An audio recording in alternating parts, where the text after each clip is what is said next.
Hello and good morning everybody. Now today we will start our chapter number 5 of Hindi grammar, Vartani or Uchcharan.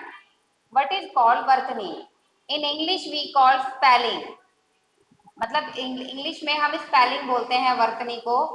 कई बार लिखने में हमारी स्वर, व्यंजन, मात्रा, संधि अथवा संयोग की छोटी सी अशुद्धि हमारी बात का के अर्थ को उलट देती है। मतलब कई बार जब हम लिखते हैं तो हम स्वर व्यंजन का अगर गड़बड़ कर दे थोड़ी थोड़ी बहुत, या मात्रा की गड़बड़ हो जाए हमसे, या संधि या संयोग की छोटी सी भी अगर गलती हो जाती है तो हमारे जो सेंटेंस है या जो बात हम बोलते हैं या जो बात हम लिखते हैं उसका जो है वो मीनिंग ही चेंज हो जाता है। जैसे एग्जाम्पल में आपको दिया है, राजप्रसाद को देखकर सुदामा चकित रह गए। राजप्रसाद को देखकर सुदामा चकित रह गए। और नेक्स्ट क्वेश्चन में क्या किया, जरा सी गलती कर दी, राजप्रासाद को देखकर सुदामा चकित रह गए। गुड मॉर्निंग बेटा। बेटा ओपन करो अपना चैप्टर नंबर 5 वर्तनी और उच्चारण हिंदी ग्रामर का।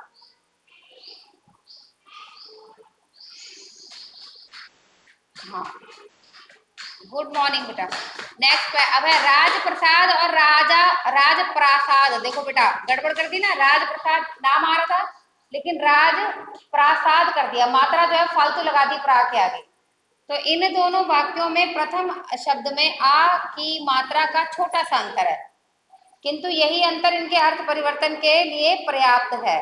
प्रथम शब्द राजप्रसाद का अर्थ है राजा की कृपा, जबकि राजप्रासाद का अर्थ है राजा का महल। अब देखो ओनली आ की मात्रा के डिफरेंस से, ओनली आ की मात्रा से इतना बड़ा डिफरेंस आ गया। ओनली आ की मात्रा के डिफरेंस, आ की मात्रा से इतना बड़ा डिफरेंस आ गया। ठीक है बेटा। बेटा हर्ष अरोड़ा और मधु हरसाना के नाम से कौन है बेटा, नाम बताओ जल्दी फटाफट अपना। Okay, Cherry from Pakhal. और हर्ष अरोड़ा के नाम से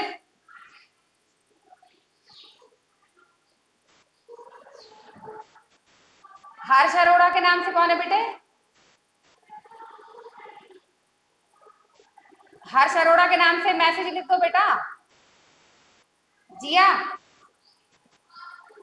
जिया फ्रॉम एनआईटी।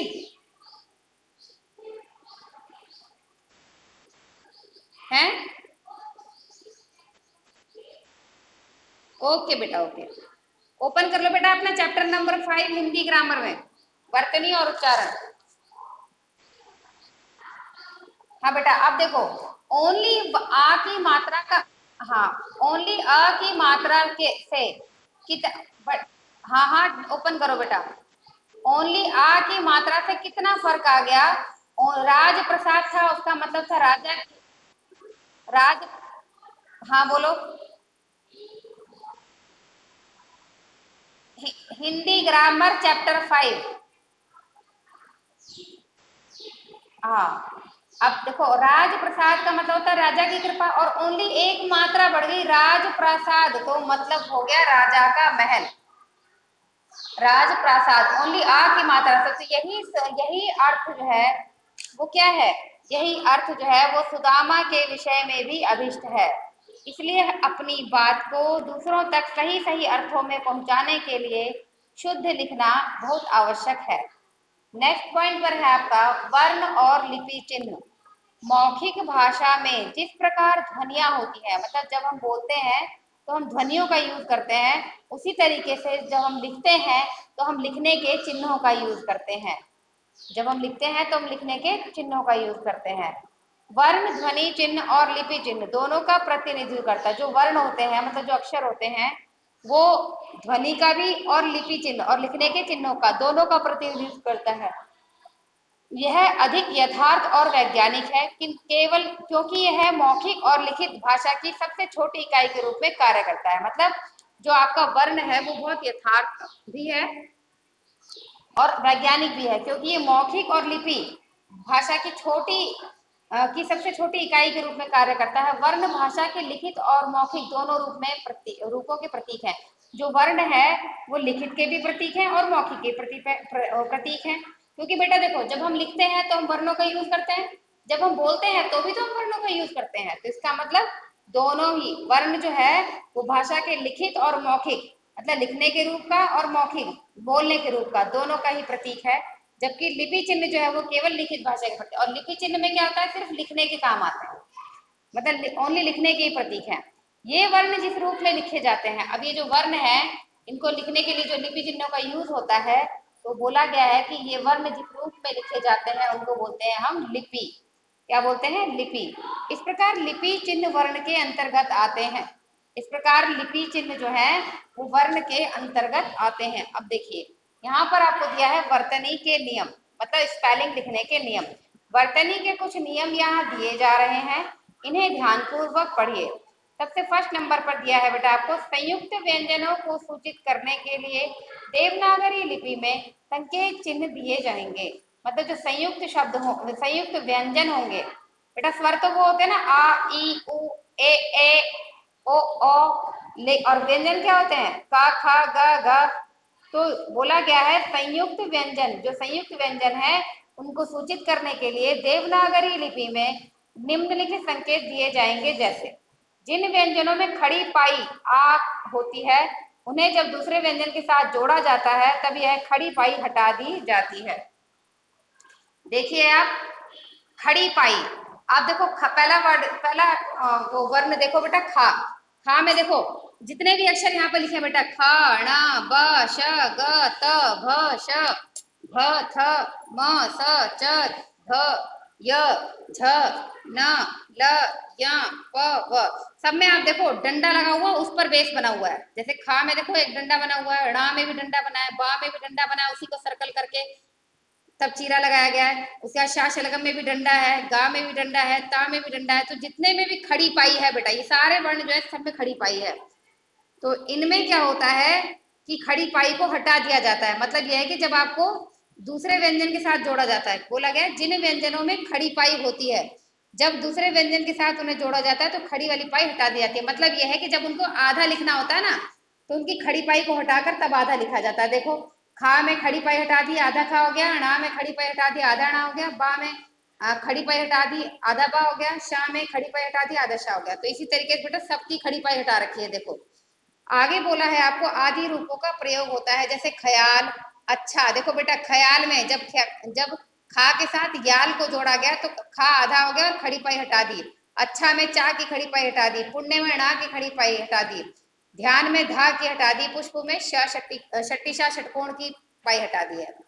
अब आया आपका सेकंड, र की स्थिति अलग प्रकार की होती है। स्वर सहित र पहले हो या बाद में कोई व्यंजन हो तो रा उस व्यंजन के ऊपर लिख दिया जाता है, जिसको हम रेफ कहते हैं। मतलब रा की स्थिति जो है वो अलग होती है। जब रा लगाना होता है ना बेटा, तो रा की जो स्थिति है वो कैसे होती है, वो ऊपर की ओर लग जाता है रा।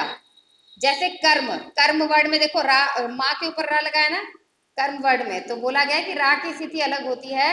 अगर जो रा है वो स्वर रहित रा पहले हो, अगर स्वर रहित रा पहले हो तो, और बाद में कोई व्यंजन हो तो, बाद में कोई व्यंजन हो तो रा जो है व्यंजन के ऊपर रूप में दिया जाता है। जैसे देखो माँ के ऊपर दिया गया ना आधा रा कर्म में, और शीर्षक में भी षटकोण के ऊपर दे रखा है, षट्टिशा के ऊपर दे रखा है रा।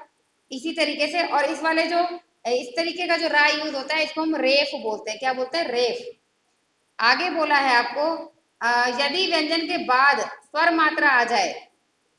अब देखो बेटा, यदि व्यंजन के बाद स्वर मात्रा आ जाए तो रेफ मात्रा के ऊपर आती है। मतलब बोला गया, अब देखो कर्म में बेटा माँ के ऊपर रा लग गया, कोई मात्रा नहीं थी माँ पे एक्स्ट्रा। शीर्षक में शाह के ऊपर भी रा लग गया, शाह के ऊपर कोई मात्रा तो नहीं है, तो ये रेफ होता है। लेकिन अगर मात्रा भी हो साथ में, जैसे देखो कर्म, अब यहाँ पे शर्म नहीं है, शर्मा है, तो मात्रा के ऊपर रा लगेगा। आ की मात्रा के ऊपर रा लगा हुआ है, ध्यान से देखो शर्मा में। पार्टी में टा पे बड़ी की मात्रा, उस टी की बड़ी की मात्रा के ऊपर आपकी रा की मात्रा लगी है। पर्दे में दा पे छोटी ए की मात्रा है, उसमें रा लगा है। तो मतलब यह है कि अगर विदाउट मात्रा होगा तो अक्षर पर लगेगा, अगर मात्रा है तो मात्रा के ऊपर ये रेफ का पद चिन्ह जो है वो यूज होगा। क्लियर बेटा? क्लियर बच्चे? एक बार बता दो, क्लियर है? ओके बेटा, अब आइए अपने गा पॉइंट पर। किसी स्वर रहित व्यंजन के बाद जब रा पूरा हो किसी स्वर रहित व्यंजन के बाद जब रा पूरा हो तो उसे नीचे दे रखा है आपको एक हलंत टाइप को, एक तिरछा सा डंडे के रूप में के द्वारा प्रकाशित किया जाता है। इन्हें चार प्रकार से दिखाया जाता है। जैसे देखो, जैसे अब चार प्रकार से कैसे दिखाया जाता है, बेटा माइक म्यूट करो अपना। दा और हा जैसे व्यंजनों के साथ, अब देखो बेटा दा का जो ये टेढ़ी लाइन वाला रूप दिखाया गया है वो कैसे लगता है, और चार तरीके से लगता है। तो पहले देखें किस किस किस वर्ण के साथ कैसे, किस किस वर्ण के साथ कैसे लगता है। जैसे दा और हा में, दा और हा जैसे व्यंजनों के साथ रा का जो ये रूप है वो ऐसे लगता है। देखो दे रखा है आपको द्र और हा, हा के नीचे देखो तिरछी सी डंडी दे रखी है बेटा, इस तरीके से यूज होगा। द्रव्य में देखो और हरास में देखो, ठीक है। और उसके बाद है जिन व्यंजनों में खड़ी पाई हो तो, और पूरे को डैश के डंडा पाई और पाई में वो पाई और पाई में वो तिरछी सी डंडी अटैच कर दी है की तरह से दिखाया जाता है। जैसे देखो आप खड़ी पाई, देखो का में खड़ी पाई है, का में डंडा है, का में डंडा है और माँ में भी डंडा है, तो इन इन डंडों के पास लगेगा वो टेढ़ी सी लाइन। जैसे देखो क्रम, का में टेढ़ी पाई है, वो सॉरी का में टेढ़ा सा डंडा है, देखो लग गया। का में खड़ी पाई है ना, का में खड़ी पाई के साइड में टेढ़ी डंडी लगी हुई क्रम। और उसके बाद सम्राट, माँ में भी खड़ी पाई होती है तो माँ में भी खड़ी पाई के साथ ही लग गया वो तिरछा सा डंडा सम्राट। और वज्र, जा में भी खड़ी पाई होती है तो जा में भी तिरछा सा डंडा लग गया वज्र। अब दा में और हा में कैसे लगेगा, और प्लस में खड़ी पाई वाले में कैसे लगेगा, दो रूल हमने पढ़ लिए। अब थर्ड रूल है हमारा, श में र जोड़ने पर श्रा बनता है। मतलब जब हम शा शलगम में रा जोड़ देते हैं तो श्रा बन जाता है, किंतु उसके लिए श्रा का प्रयोग किया जाता है। लेकिन अगर हम शाह में रा जोड़ दें तो फिर हम शर यूज नहीं करते बेटा, उसके बाद हम श्रा यूज करते हैं, श्रीमती वाला, और श्रम और परिश्रम आदि जैसे।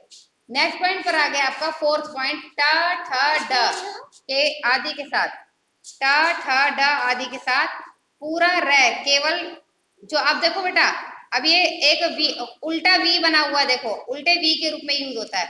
बोला गया है अगर टा हो, ठा हो और डा हो तो जो आपका रा के का जो रूप है वो उल्टे वी के रूप में यूज होगा। देखो जैसे बेटा राष्ट्र में टा वर्ड है, टा के नीचे रा का मात्रा कैसे लगा हुआ है, उल्टा वी के शेप में। उसके बाद ट्रक है, ट्रक में भी उल्टे वी के शेप में, ड्रामा, ड्रामा में भी उल्टे वी के शेप में लगाया। क्लियर। नेक्स्ट पॉइंट है आपका,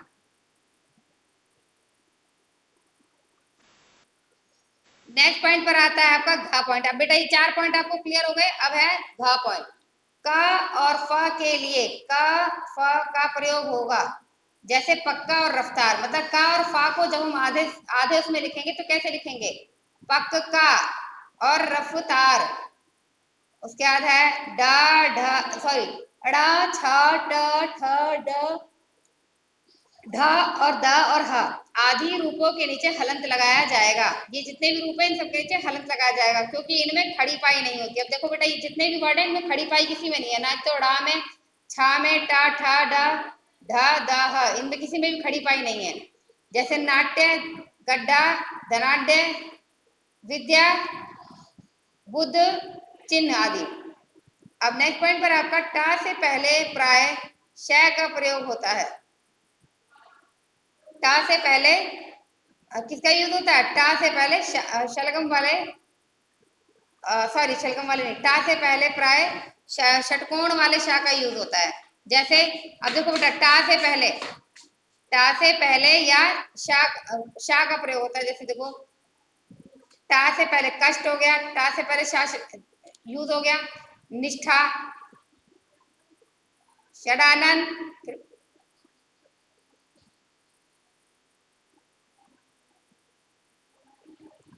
अब नेक्स्ट पॉइंट पर आपका देखो बेटा दे रखा है आपको यहाँ पर टा से पहले प्राय श का प्रयोग होता है।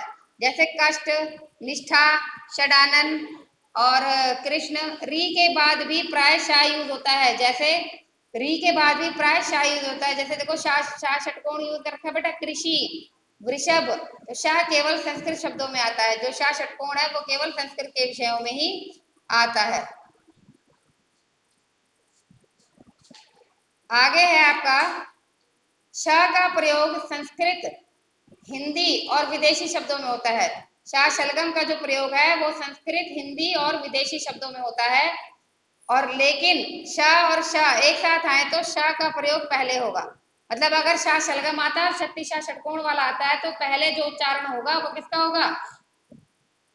मतलब उच्चारण नहीं, पहले जो यूज होगा वो शलगम वाले श का यूज होगा, षटकोण वाले श तो बाद में आएगा इसके। नेक्स्ट पॉइंट है आपका पंचमाक्षर णा या णा ना म अपने वर्ग के व्यंजन से जुड़े रहते हैं। अपने, हाँ, पंचम शा का प्रयोग जो है वो इत हो गया। पंचमाक्षर णा या णा अड़ा या णा न म अपने वर्ग के व्यंजन से पहले जुड़ते हैं, तब उन्हें अनुस्वार के रूप में भी और अनुस्वार के रूप में भी दिया जाता है, अनुस्वार के रूप में भी दिया जाता है। जैसे पंत, गंगा, पंप, मंजन।